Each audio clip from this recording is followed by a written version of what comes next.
जम्मू कश्मीर के पुंछ में सेना की गाड़ी पर आतंकी हमला हुआ। आतंकी हमले में राष्ट्रीय राइफल्स के 5 जवान शहीद हो गए और एक जवान घायल हो गया, जिसका अस्पताल में इलाज चल रहा है। सेना ने आतंकियों द्वारा इस हमले में ग्रेनेड के इस्तेमाल का अंदेशा जताया है।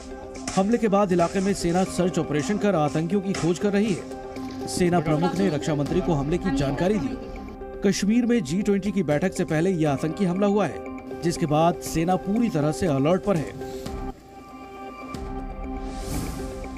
माफिया अतीक अहमद और अशरफ हत्याकांड में SIT की टीम ने प्रयागराज के कॉलविन अस्पताल के बाहर क्राइम सीन रिक्रिएट किया। 15 अप्रैल की रात कॉलविन अस्पताल के बाहर जिस जगह अतीक और अशरफ को गोली मारी गई थी, उस जगह पर अतीक और अशरफ के डमी के जरिए क्राइम सीन रिक्रिएट किया गया। दरअसल क्राइम सीन रिक्रिएट करके ये पता लगाने की कोशिश की गई कि आखिर उस दिन वास्तव में किस तरह से हत्याकांड को अंजाम दिया गया था। साथ ही मौके पर मौजूद लोगों में किसकी क्या भूमिका रही। बाकायदा 2 जवानों को अतीक और अशरफ बनाया गया, जिनको उन्हीं की तरह कपड़े भी पहनाए गए। अतीक अशरफ के मर्डर के बाद अतीक की पत्नी शाइस्ता परवीन की तलाश पुलिस के लिए चुनौती बनती जा रही है। प्रयागराज से सटे कौशाम्बी जिले में शाइस्ता की तलाश में 36 घंटों से कॉम्बिंग ऑपरेशन चल रहा है। गुरुवार को पुलिस ने मरियाडीह में तलाशी अभियान चलाया था। उसके बाद मूरतगंज के पन्हाना सैयद सरावा में शाइस्ता की खोज की गई। ड्रोन के जरिए भी तलाशी ली गई, लेकिन शाइस्ता का कुछ भी पता नहीं चला है। पुलिस के मुताबिक कौशाम्बी में शाइस्ता की लोकेशन मिली थी, लेकिन अभी तक कोई सफलता नहीं मिली है।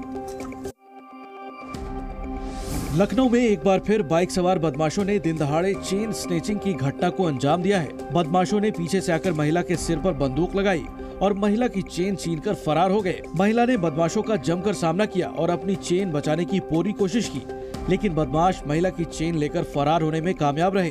पुलिस अब इस पूरे मामले की जांच कर रही है। DCP शशांक सिंह के मुताबिक पुलिस पूरे मामले की छानबीन में जुट गई है और बाइक सवार बदमाशों पर अलग अलग धाराओं में मामला दर्ज कर लिया है। ओडिशा के नवरंगपुर से एक झकझोर कर रख देने वाला वीडियो सामने आया है।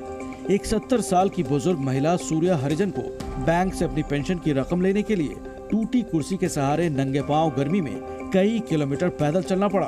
वीडियो वायरल होने के बाद बैंक अधिकारियों ने बुजुर्ग महिला की समस्या को हल करने का वादा किया है। SBI बैंक के मैनेजर ने आश्वासन देते हुए कहा है कि वो जल्द ही पूरे मामले को हल करेंगे, ताकि अगली बार सूर्या को इस तरह तकलीफ न उठानी पड़े।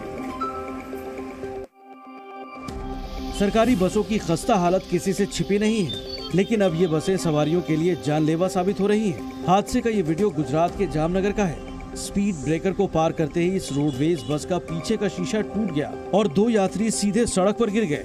हालांकि गनीमत की बात ये रही कि बस के पीछे कोई गाड़ी नहीं आ रही थी, वरना बड़ा हादसा हो सकता था। हैरानी की बात यह है कि बस के ड्राइवर को हादसे का एहसास तक नहीं हुआ और वो बस को दौड़ाता चला गया। जामनगर बस डिपो ने घटना का संज्ञान लेते हुए फिलहाल बस ड्राइवर को सस्पेंड कर दिया है। यूपी के बांदा में नगर निकाय चुनाव से पहले पुलिस ने अवैध हथियार बनाने वाली एक फैक्ट्री पर छापेमारी की है। इस छापेमारी के दौरान पुलिस की टीम ने भारी मात्रा में अवैध हथियार बरामद किए हैं। SP अभिनंदन के मुताबिक पुलिस ने 9 तमंचे समेत 1 राइफल और 22 जिंदा कारतूस जब्त की है। मौके पर पुलिस को 38 खोखे समेत बंदूक बनाने में इस्तेमाल होने वाली कई चीजें भी मिली हैं। पुलिस ने इस मामले में कार्रवाई करते हुए 2 लोगों को गिरफ्तार कर लिया है और आगे की जाँच की जा रही है। बिहार के दानापुर में बीजेपी कार्यकर्ता और ईंट व्यापारी को 3 बदमाशों ने जान से मारने की कोशिश की। बदमाशों ने ऑफिस में घुसकर व्यापारी पर जानलेवा हमला किया। व्यापारी किसी तरह अपनी जान बचाने में कामयाब रहा। व्यापारी के ऑफिस से बाहर आते ही ईंट भट्टी में मौजूद सभी मजदूर बदमाशों पर टूट पड़ते हैं और बदमाश की जमकर पिटाई कर देते हैं। इस दौरान 2 बदमाश भागने में कामयाब हो जाते हैं। मौके पर पहुंचकर पुलिस ने बदमाश को गिरफ्तार किया और एक पिस्टल समेत 6 से ज्यादा कारतूस बरामद किए हैं। उत्तराखंड के हरिद्वार में दीप गंगा सोसाइटी में सिक्योरिटी गार्ड एक बार फिर मारपीट पर उतर आए। गार्ड ने मासूम के सामने ही उसके पिता की पिटाई कर डाली। अपने पिता को पिटता देख मासूम घबरा गया। वो बिलखता रहा, लेकिन सिक्योरिटी गार्ड्स को तरस नहीं आया और वो उसके पिता पर जुल्म करते रहे। पूरे मामले का वीडियो सामने आने के बाद हरिद्वार के SSP ने संज्ञान लिया है और जांच के आदेश दिए हैं। पुलिस हमलावरों की तलाश में जुट गई है। बिहार के बेतिया में गेहूं की फसल में भीषण आग लग गई और देखते ही देखते सारी फसल कुछ ही मिनटों में जलकर राख हो जाती है। जानकारी के मुताबिक बेतिया के लकड़ा गांव के किसान रामाशीष यादव ने गेहूं की फसल पकने के बाद फसल को काटकर अपनी खेत में रखा था, लेकिन अज्ञात वजहों से फसल में भीषण आग लग गई और किसान की पूरी मेहनत बस कुछ ही देर में राख में तब्दील हो गई। फसल के जलने के बाद से रो रो कर किसान का बुरा हाल है।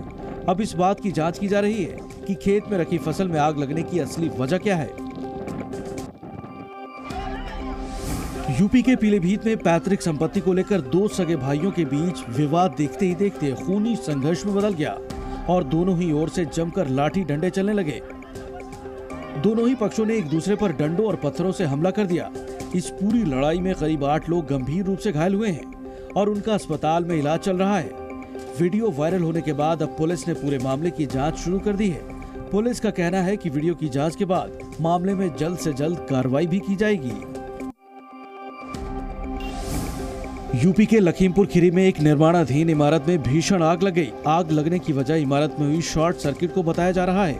आग लगने के बाद लोगों ने फायर ब्रिगेड को इसकी जानकारी दी, जिसके बाद फायर ब्रिगेड ने आग पर काबू पाया, लेकिन इलाके में तेज हवा चलने की वजह से फायर ब्रिगेड को आग पर काबू पाने के लिए कड़ी मशक्कत करनी पड़ी। हालांकि स्थानीय लोगों के मुताबिक फायर ब्रिगेड देरी से पहुंची, जिस वजह से आग पर काबू पाने में मुश्किलों का सामना करना पड़ा। कर्नाटक में चुनाव प्रचार कर लौटने के बाद से राहुल गांधी दिल्ली के अलग अलग इलाकों में घूम रहे हैं। राहुल गांधी गुरुवार शाम दिल्ली के मुखर्जी नगर पहुंचे और यूपीएससी और एसएससी परीक्षा की तैयारी कर रहे स्टूडेंट से मुलाकात की। राहुल गांधी के पहुंचने के बाद सड़क किनारे ही कुछ कुर्सियां लगाई गई और देखते ही देखते स्टूडेंट्स की भीड़ जमा हो गई। यूपीएससी प्रारंभिक परीक्षा 28 मई को होने हैं। ऐसे में राहुल ने अभ्यर्थियों से उनकी तैयारी के बारे में जानकारी ली।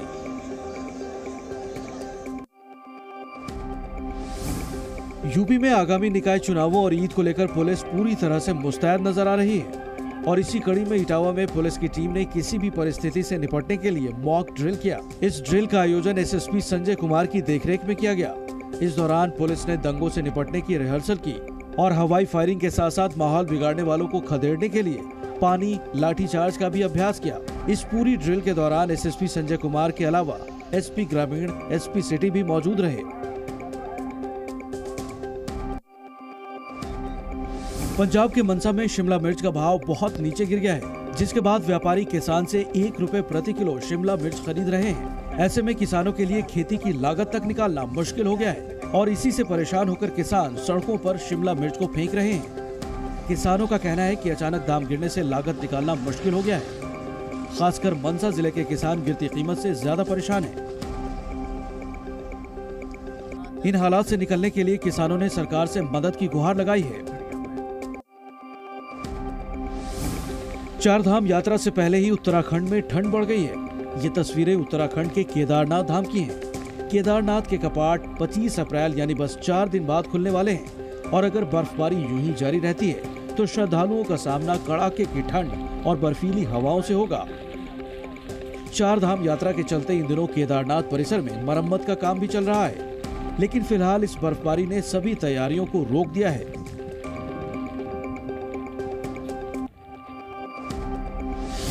रूस यूक्रेन युद्ध का आज 422वां दिन है। इन 422 दिनों में दोनों देशों के सैकड़ों सैनिक जंग के मैदान में उतरे और दूसरी सेना का डटकर मुकाबला किया। कभी रूसी सेना हावी रही तो कभी यूक्रेनी सेना ने मुंहतोड़ जवाब दिया। वहीं अब एक नया वीडियो सामने आया है जिसके साथ दावा किया गया है कि यूक्रेनी सेना ने 40,000 सैनिकों की एक नई ब्रिगेड तैयार की है। सैनिकों की इस टीम का नाम स्पार्टन स्टॉर्म ब्रिगेड है, जिसमें युवाओं को भर्ती किया गया है और फिलहाल इन्हें हथियार चलाने की ट्रेनिंग दी जा रही है।